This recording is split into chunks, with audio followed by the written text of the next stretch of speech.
Hi friends, welcome to Vaishu Vantillu channel. Friends, ఈ వీడియోని చూసిన తర్వాత చికెన్ కర్రీని మీరు అరగంటలో ఎంత బాగా తయారు చేయగలుగుతారు అంటే అది తిన్నవారెవరైనా చాలా అద్భుతంగా ఉంది అని అంటారు. మీరు వండిన చికెన్ లోపలి వరకు దాని టేస్ట్ వస్తుంది.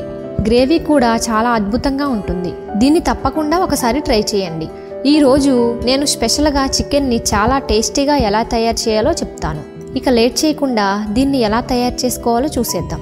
అంతకన్నా ముందు మీ అందరికీ ఒక చిన్న రిక్వెస్ట్, ఈ వీడియోని ఒక లైక్ చేసి మన ఛానల్కి సబ్స్క్రైబ్ చేసుకోండి. ఫ్రెండ్స్, మొట్టమొదట చికెన్కి చాకుతో ఈ విధంగా ఘాట్లు పెట్టుకోండి. దానివల్ల దాని లోపల వరకు టేస్ట్ వెళ్తుంది.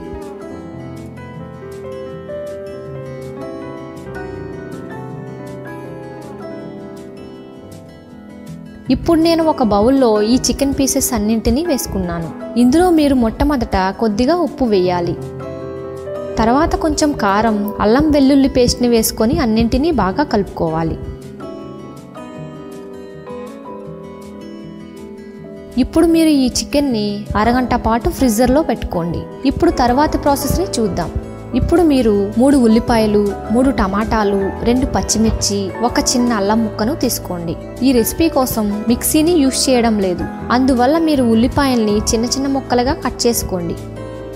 ఇక్కడ నేను ఆనియన్స్ని చాలా ఫైన్గా చాప్ చేసుకున్నాను. అలాగే టమాటాని కూడా చాలా చిన్న చిన్నగా కట్ చేసుకున్నాను. చివరిగా అల్లం పచ్చిమిర్చిని కూడా ఇలా చిన్న చిన్నగా కట్ చేసుకోవాలి. తర్వాత మసాలా కోసం నేను మిరియాలు, లవంగాలు, యాలకులు, ఇంకా కొంచెం జీలకర్ర, ఎండుమిర్చిని కూడా తీసుకున్నాను. ఇప్పుడు ఒక బౌల్ తీసుకొని అందులో నేను 3 చెంచాల ధనియాల పొడిని, 3 చెంచాల కారం, 1 చెంచా జీలకర్ర పొడి, 2 చెంచాల శనగపిండిని వేసుకొని వీటినన్నింటినీ బాగా కలుపుకోవాలి. దీంతో రెసిపీకి కావాల్సిన ప్రిపరేషన్ మొత్తం కంప్లీట్ అయినట్లే. ఇక ఇప్పుడు తర్వాత ప్రాసెస్ని చూద్దాం. అంటే చికెన్ని ఉడికిద్దాం. దీన్ని తొందరగా ఉడికించడానికి నేను ప్రెషర్ కుక్కర్ని యూజ్ చేస్తున్నాను. ప్రెషర్ కుక్కర్లో ఉడికిస్తే చికెన్ బాగా ఉడుకుతుంది. అందుకని ఇక్కడ నేను ప్రెషర్ కుక్కర్ని తీసుకున్నాను. మొట్టమొదట ఆయిల్ని వేసుకోవాలి. మీరు కావాలంటే ఇందులో నెయ్యిని కూడా వేసుకోవచ్చు. ఎప్పుడైతే ఆయిల్ వేడెక్కుతుందో అప్పుడు ఇందులో నేను మిరియాలు, లవంగాలు, యాలకులు, జీలకర్ర, పచ్చిమిర్చిని వేసుకున్నాను. ఈ మసాలాలను దాదాపుగా 1 నుండి 2 నిమిషాల వరకు వేగనివ్వాలి. 2 నిమిషాలు వేగిన తరువాత మనం చిన్నగా కట్ చేసుకున్న ఆనియన్స్ని వేసుకోవాలి.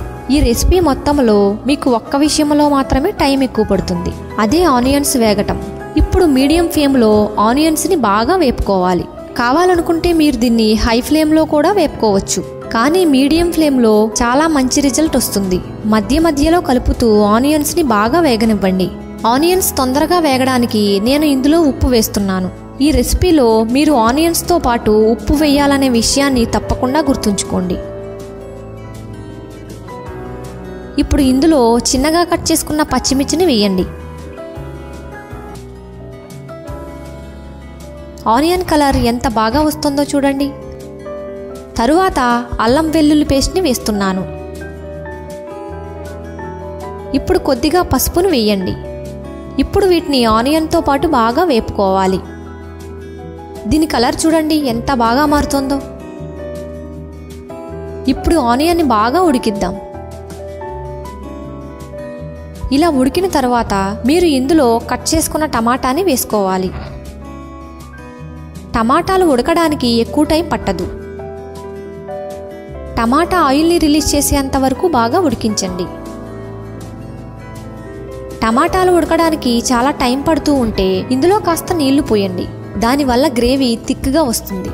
ఇలా నీళ్లు పోయడం వల్ల ఒకవైపు బాగా ఉడుకుతుంది, మరోవైపు అన్నీ బాగా కలిసిపోతాయి. ఇప్పుడు ఇందులో టమాటాలు ఎంత బాగా ఉడికాయో చూడండి. ఇప్పుడు ఇందులో చికెన్ ముక్కలన్నింటినీ వేస్తున్నాను.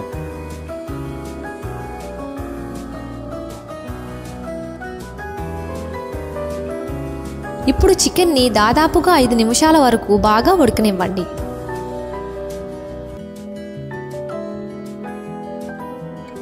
ఇక్కడ మీరు కట్ చేసుకున్న అల్లం ముక్కలను కూడా వేసుకోండి. ఇప్పుడు మీరు చికెన్ని 4 నుండి 5 నిమిషాలు ఉడికించిన తర్వాత ఇందులో మీరు ముందుగా తయారు చేసుకున్న మసాలా పౌడర్ని వేసుకోవాలి. అంటే ధనియాల పొడి, కారం, జీలకర్ర పొడి, శనగపిండి వీటిని అన్నింటినీ కలిపి పెట్టిన పొడి మసాలా పౌడర్ని ఇందులో వేసుకోవాలి. ఈ పొడి మసాలా వేసిన తర్వాత చికెన్ని 30 సెకండ్స్ వరకు ఉడికించండి. తర్వాత ఇందులో మీరు 1 కప్పు నీటిని పోసుకోవాలి. ఇప్పుడు ప్రెషర్ కుక్కర్ మూతను పెట్టండి. తర్వాత ఇక్కడ మీరు చేయాల్సింది ఏమీ లేదు. ఫ్లేమ్ని మీడియంలో పెట్టి 1 విజిల్ వచ్చేంత వరకు వెయిట్ చేయండి.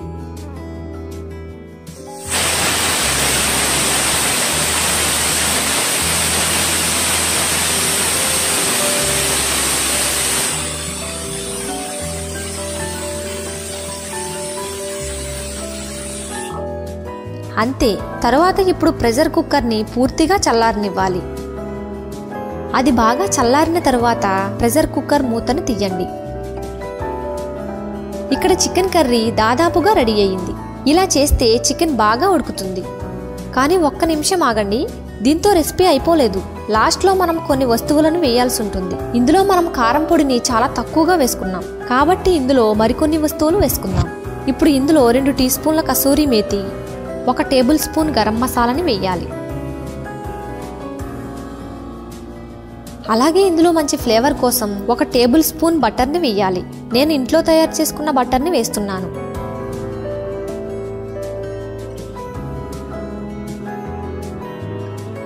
ఇప్పుడు చివరగా ఇందులో కొత్తిమీరను వేసి స్టవ్ ఆఫ్ చేసుకుందాం. ఇప్పుడు చూడండి, ఈ చికెన్ కర్రీ చూడటానికి ఎంత బాగుందో. దీని టేస్ట్ కూడా చాలా బాగుంటుంది. అలాగే గ్రేవీ కూడా చాలా ఎక్కువ వచ్చింది. మీరు కూడా ఈ రెసిపీని తప్పకుండా ట్రై చేయండి. మీకు ఎలా వచ్చిందో నాకు కామెంట్లో తప్పకుండా తెలియచేయండి. ఇది మీకు నచ్చినట్లయితే ఈ వీడియోని మీ ఫ్రెండ్స్ అందరికీ తప్పకుండా షేర్ చేయండి. ఈ వీడియోని లైక్ చేసి మన ఛానల్కి సబ్స్క్రైబ్ చేసుకోండి. Thanks for watching.